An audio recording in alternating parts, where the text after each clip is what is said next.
तो अभी हमने डिस्कस किया कि एक्ने की बेसिक रीज़न क्या है और कौन कौन से लोग रिस्क के ऊपर हैं जिनको एक्ने बार बार बन सकती है। Now we'll be talking about some of the treatment options के जो हम अपने दानों को ठीक करने के लिए कर सकते हैं। Let's talk of them one by one.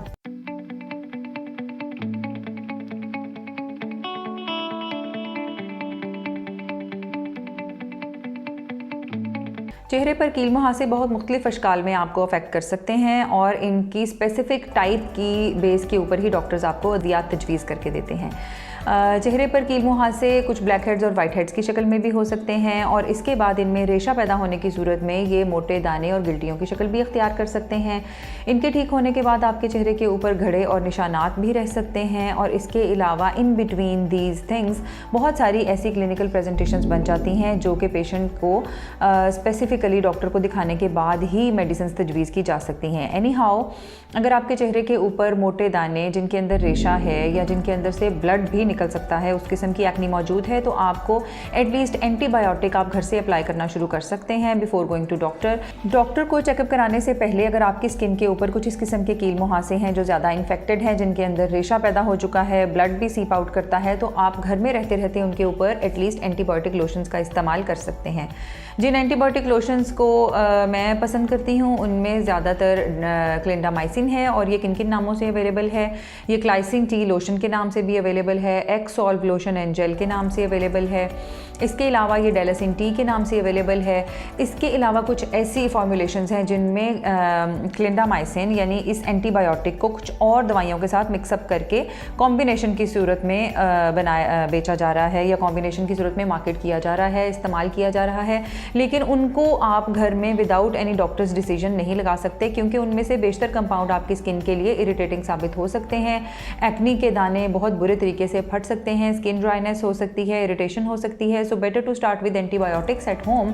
घर में रहते रहते ही आप इन एंटीबायोटिक लोशंस को अप्लाई करें। अगर आपको अफाका होता है वेल एंड गुड, अगर नहीं तो फिर आप डॉक्टर्स को लाजमी तौर पर एक्ने को चेक करा के इसकी स्पेसिफिक टाइप के मुताबिक दवाई तजवीज़ करवाएं। इसके अलावा आप डेली के रूटीन को थोड़ा सा बेहतर करके अपनी एक्ने को वर्स होने से बचा सकते हैं। इसमें आप फेस वॉश को बहुत क्लेवरली चूज़ करें। अगर आपके एक्ने की इस फेज़ में बहुत ज़्यादा ऑयल प्रोडक्शन हुई हुई है, यानी आपके तेल पैदा करने वाले मसाम ओवर एक्टिव हुए हैं, आपका चेहरा बहुत जल्द ऑयली हो जाता है, तो इस किस्म का फेस वॉश आपके लिए ज़्यादा बेहतर रहेगा जिसके अंदर सैलिसाइलिक एसिड या ग्लाइकोलिक एसिड अवेलेबल हों, मौजूद हों और वो आपकी स्किन की जेंटल क्लींजिंग भी साथ साथ कर दें।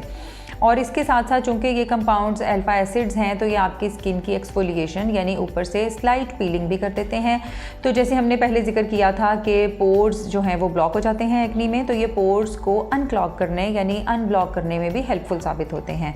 कुछ लोगों की डाइट कंजम्पशन बहुत हद तक अनबैलेंस्ड है, यानी वो जंक फूड का और फास्ट फूड का इस्तेमाल ज़्यादा करते हैं। इसके अलावा घर में ऐसी खुराकों का इस्तेमाल ज़्यादा करते हैं जिनका ग्लाइसेमिक इंडेक्स ज़्यादा है, यानी जिनके अंदर शुगर, रिफाइंड शुगर बहुत ज़्यादा क्वांटिटी में मौजूद होती है और इसके अलावा वो फ्राइड आइटम्स को प्रेफर करते हैं। तो जिन जिन चीज़ों का मैंने जिक्र किया, अगर आप इनको अपनी डाइट में बहुत कम इस्तेमाल करें, कोशिश करें कि जितनी आर्टिफिशियल फूड्स हैं, टिन फूड्स हैं, प्रिजर्व्ड आइटम्स हैं, उनको अपनी डाइट से निकाल दें and try to consume more natural foods जो कि अल्लाह ताला ने कुदरती तौर पर आपके लिए बनाई हैं, जिनमें fruits and vegetables are on the top. इनका इस्तेमाल, फ्रेश फ्रूट्स एंड वेजिटेबल्स का इस्तेमाल आपकी स्किन के लिए, ओवरऑल हेल्थ के लिए बहुत इंपॉर्टेंट है और इसके अलावा आपके चेहरे पर कील मुहासों को भी कम करता है। अगर किसी को हार्मोनल इश्यूज़ हैं और ऐसा लगता है कि जैसे उनकी एक्ने हार्मोनल प्रॉब्लम की वजह से है, तो उनको चंद और प्रॉब्लम्स का सामना हो सकता है, जिसमें चेहरे के ऊपर गैर ज़रूरी बाल, बहुत ज़्यादा मोटापा होना और इसके अलावा मेंस्ट्रुअल प्रॉब्लम्स होना।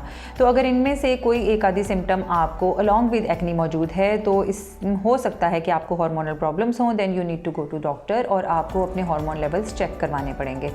हार्मोनल प्रॉब्लम्स को करेक्ट करने के लिए बहुत सारी मेडिसिन अवेलेबल होती हैं। This is again after your presentation के डॉक्टर्स अपनी एक्सपीरियंस की बेस के ऊपर आपको हार्मोनल प्रॉब्लम्स को करेक्ट करने के लिए दवाएं देते हैं।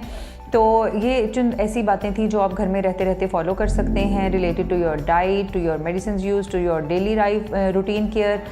And also the application of antibiotics. इसके अलावा जितनी भी एडवांस ट्रीटमेंट्स ऑफ एक्नी हैं, जिनमें कुछ दवाएं भी हैं और कुछ क्लिनिक में किए जाने वाले ऐसे प्रोसीजर्स हैं जो कि डॉक्टर्स आपकी एक्नी को ठीक करने के लिए कर सकते हैं, जिसमें केमिकल पीलिंग भी शामिल है, हाइड्रा फेशियल्स भी इंक्लूडेड हैं। तो वो पेशेंट को डॉक्टर चेकअप के बाद ही एडवाइस कर सकते हैं। आप ये डिसीजन खुद बैठे बैठे घर में नहीं ले सकते कि आपकी एक्नी के लिए कौन सा प्रोसीजर बेहतर रहेगा। तो व्यूअर्स, आज की वीडियो में हमने बात की एक्नी की मुख्तलिफ रीजंस की, और इसके अलावा हमने इंपॉर्टेंट ट्रीटमेंट ऑप्शंस को डिस्कस किया जो आप घर में रहते रहते ऑप्ट कर सकते हैं।